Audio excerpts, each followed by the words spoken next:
Now there's that common question that comes up from time to time. Is it transphobic of you to say that you refuse to date a trans person? Now I would have to say, hi everyone, spring has come to Warsaw. And today, to celebrate, I have a giant purple fruit. So it's a very different place. I'm going to be walking around today. I came here yesterday actually. I went to a restaurant for Karo's birthday, which is today. And I thought, hey, this is quite a nice opportunity to go and show you a different part of Warsaw. So let's go and have a look around as I talk about dating trans people. This area is very reminiscent of when I lived in Kuwait and traveled to places like Dubai. You've got these big glass buildings, look at that. It's very commercial. There's lots of fancy restaurants around here as well. So in the evening there were these wonderful smells just floating around, enticing you in. And I'll tell you where we went actually in a bit. But yes, dating. So I have to say, obviously, as you know, I have a girlfriend. It's Carolina. She's amazing and I am incredibly grateful for her, and also the fact that I'm not single. I think being single in this day and age, it seems like some kind of dystopian horror film. It's awful. Like, I can't imagine having to use an app to find a partner. It would be horrible for me. All of my relationships have been based on friendships first, and then that builds onto something and then into something else. And of course that doesn't necessitate, you know, that first hello and introduction and conversations. None of them have got that undertone or even that overtone of let's fuck. You know, it's really quite awful. Like, every single word that you're going to say is going to be filtered through that lens of whether or not this person or you yourself are a suitable candidate for whatever, a relationship, a romantic relationship. And that's horrible. That places so much pressure on every single aspect of that interaction. There's nowhere for that relationship to actually bloom into something a little bit more meaningful. But I'm not going to talk about relationships in general, but I did want to just touch on kind of my overall impressions of dating in this particular era, but also just to mention that because I'm not single, I don't really have any skin in this game. What I'm going to be talking about here in terms of dating trans folk is going to be more of a kind of an abstract idea rather than out of a sense of my own need and desire to find a partner myself. So with that in mind, let's crack on. Oh, and one more thing as well. I'm going to be talking about things like transphobia, and I just again want to have a little caveat of what I actually mean by that. So I mentioned this before, so I'm not going to go into it in too much detail, but basically for me, when I talk about transphobic actions, beliefs and thoughts, that's not necessarily a judgment against you, your person or your character. You could be an absolute saint. You could be Mother Teresa. Wait, that's maybe not the best example, but you could be a really wonderful person and yet still have transphobic thoughts, actions and behaviors. Trans people have transphobic thoughts, feelings and behaviors as well. So just because you're transphobic doesn't necessarily mean that you're a bad person in of itself. But I think that it's important to identify things which could suggest that you've got some transphobic thoughts going on in your head, just so that it might help you to identify that they exist, and then if you want to eliminate them, you can.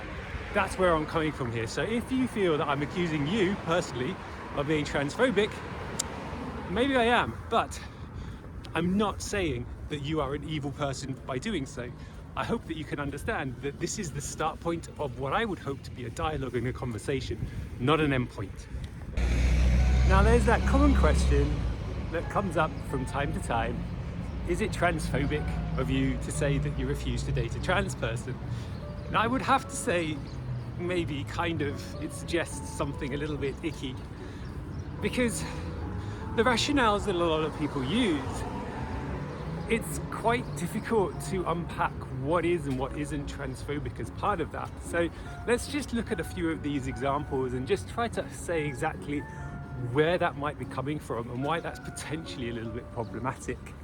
So one of the first things is, well, I'm not attracted to men or women, which is fine.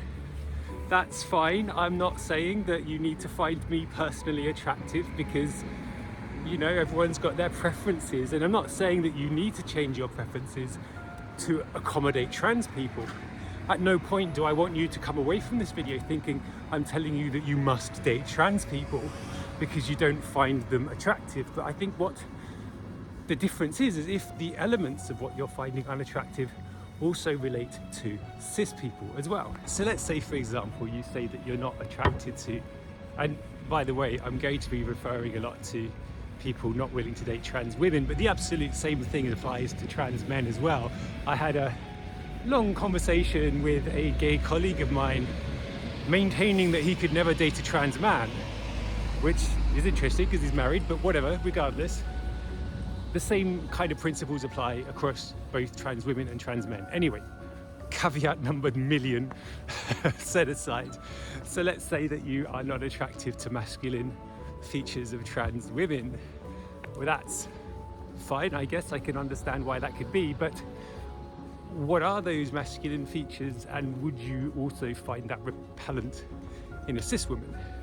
Would be my questions. And if you are not consistently finding those features as off-putting as you claim, then that's a potential red flag for transphobia. Similarly, if you take issue with the fact that trans women can't bear children, obviously everybody, well, quite a few people, not everybody, wants to start a family or have a family of their own. But again, would that same energy also apply to your cis partner if they were also unable to bear children, if it turned out that they were infertile? What then? Would you also have those same principles? Or is that less of an issue because they're not trans?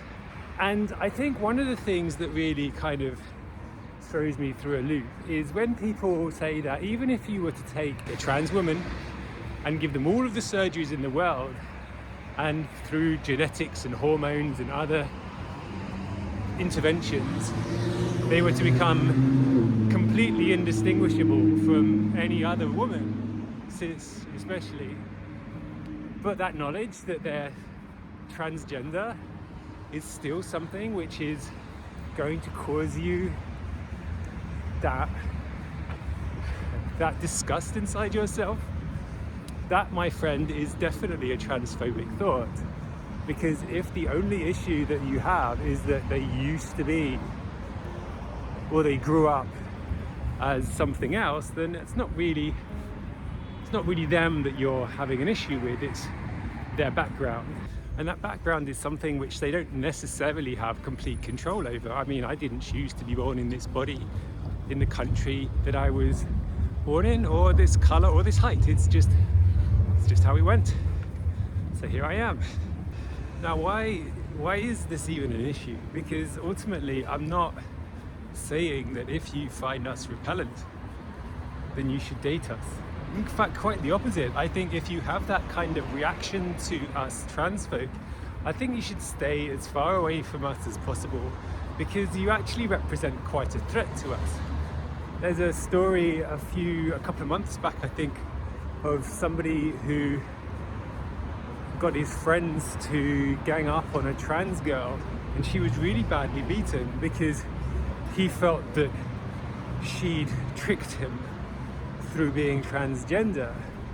And it's not so much the fact that she didn't disclose who she was to him, but the response that he had was one of violence, and not just his own violence, but to encourage and, I guess, compel his friends to join in with that as well.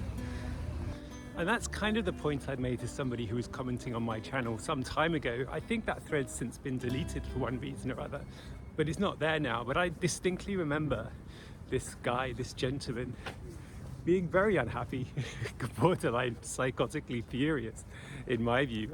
That's probably a misrepresentation. I'm sorry if you're watching. I don't actually think you're psychotic.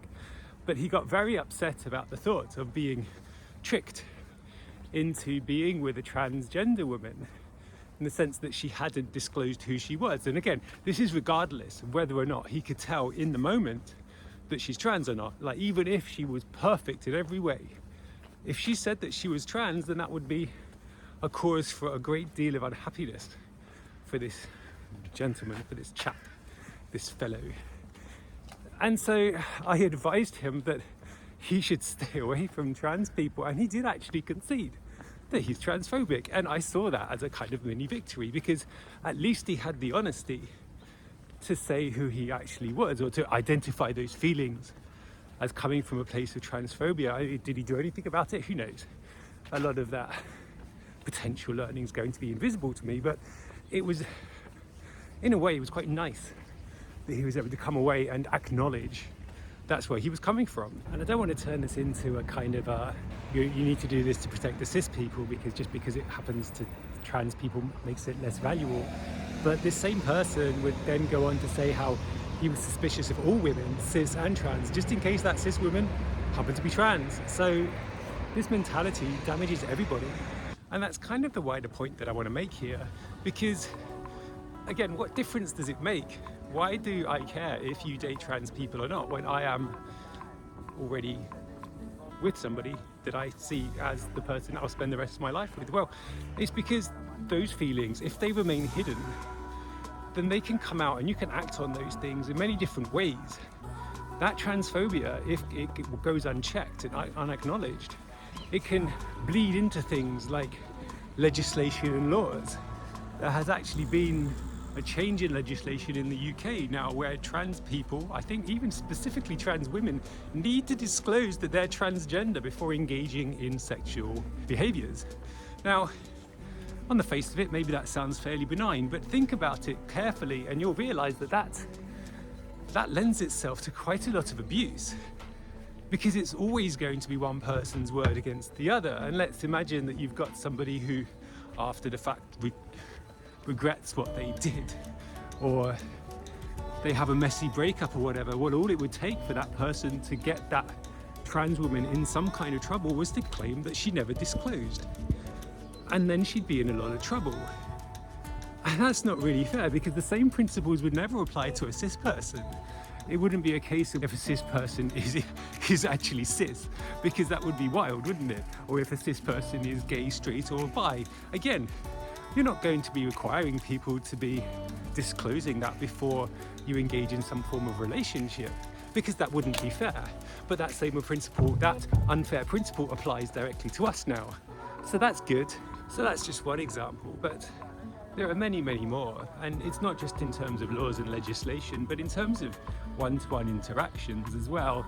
I feel that this whole trans dating thing comes from a very toxic place of trans people being deceptive, or trans people demanding something which they have no right to demand from others. And I don't think those things are entirely accurate, and I certainly don't think they're fair, and it certainly doesn't create for a foundation of respectful and pleasant conversation and dialogue. One last thing before I sign off here, I just want to say that I think everybody has some kind of bias or prejudice within themselves, and the first step to trying to, I don't think you'd ever remove them, but at least being aware of them, so that you might be able to catch yourself in the moment thinking something about this person in front of you and the way that you're treating them. And to be able to combat that, you need to be able to recognize that it exists in the first place. Now, I did a bunch of tests, not perfect. I think they're a little bit wonky, but it's a start. And I'll link to where you can find them in the description below, because you might find it interesting to take these tests. And these tests exist for all sorts of biases. This is not just a trans thing, it's a racial thing, it's a religious thing, it's all sorts of things. I think there's even something about firearms in there as well. So have a go at that. I look forward to your comments in the comment section later, and I will now pivot to me sitting in my flat talking about my week and my favourite comments of the week as well. Bye. Hi everyone, I am back in my flat, although funnily enough I'm recording this before I do my little walkie around towny bit, so this is why my hair is up, because it's a little bit wet, and I'm going to go and record the first part in a second, so it's a bit of an insight into how I'm recording today's video. Anyway, so life updates, what's been going on with me. Work is still as clear as mud. I still have no idea how that goes. The CEO actually came to our offices on Fridays, so we had the opportunity to ask him some very direct and pointed questions. Do I think he responded to those questions in a way that made me feel more secure in my job? Not really, no. But to be honest, I didn't really expect that either. So, we'll see. We'll see. We're still in a point of we'll seeing. It was Carolina's birthday. Well, actually, it's Carolina's birthday today. So, happy birthday, Carol. Happy birthday to you. And yesterday we went for a wonderful meal, actually. Somewhere new, a Chinese restaurant. And we were supposed to go. We went because we wanted to try these amazing looking noodles. And we got there and found that they were sold out, which probably just goes to show how popular those noodles are, how good those noodles are, in fact. So if we go back, we'll have to pre-order them, but we did have two incredibly spicy dishes, mapo tofu and fish fragrant aubergines, which actually I make from time to time here. And Carolina said that my version is better, but I thought that it was still delicious nonetheless. I'll put some pictures of the meal here so you can enjoy, eat with your eyes what we had yesterday. It was really delicious, but oof, it was spicy. I'm trying to do something that fashion vlogger suggested, to take photos of each outfit of the week, and I've been trying to do that, and I've got some outfits that I'm quite happy with actually, so I'll display them here. I'm curious to know what you think the best outfit of my week was, so why don't you let me know in the comments section below. Otherwise, there's not much more going on in my world. Oh, we did book a holiday, but I'm not going to tell you where we are going until after I've been, because I want to keep it as a bit of a surprise, but that's going to be in a few months' time, so don't get too excited just yet. Okay, on to my comment of the week, and I was actually quite almost overwhelmed by the comments that I got with my last video. It seemed to touch a bit of a nerve to several people, and I didn't really expect that, and I got quite a range of comments, let's say. And for those of you who've been watching these comments of the week sections consistently, you might have noticed that I tend to choose comments which raise more of a conversation than ones which are kind of outright praising or criticizing or whatever. And I found a thread which was initiated by somebody called Mimitru777 to be quite interesting. As usual, it wasn't a wholeheartedly positive and supportive thread, or at least that's not how they sort of entered into this conversation. But it did throw up a lot of really interesting conversations about how do we know who we say we are, which I thought was interesting, because on the one hand, they were telling me that I am who I am, but also not who I claim I am. So on the one hand, I'm transgender, but not because that's also something that I'm claiming to be.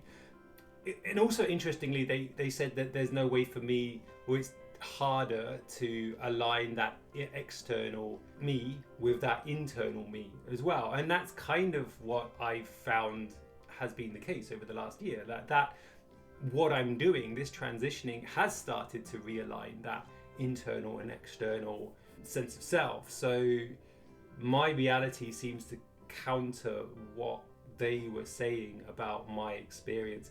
Anyway, it was kind of an interesting thread. It was an interesting discussion, and I think both of us came away with a fairly positive sense of how that conversation went. I certainly found it an interesting unpacking of my experience.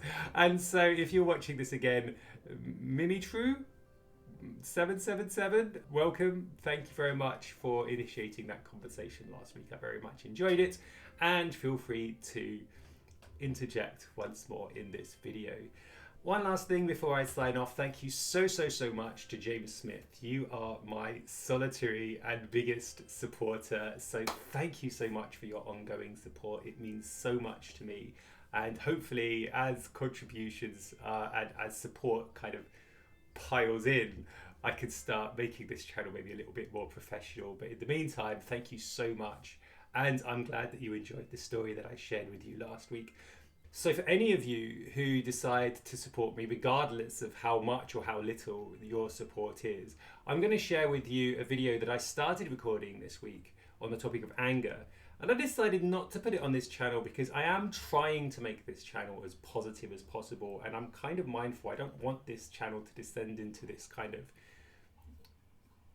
negative spiral, let's say. And I feel that even though I'm kind of happy with a lot of the content, maybe it doesn't quite fit within that transgender positivity space that I'm trying to create here. So if you send me, if you give me some support, I will send you a link to that video and you can watch it. And even though it's not 100% finished, I hope that you will enjoy it nonetheless. And I forgot to say that I'll link to how you can support me by buying me a coffee here and in the description below. Thank you very much. For everyone else, thank you very much. I look forward to seeing your comments and reading what you have to say and taking part in the usual weekly conversations that my videos seem to create.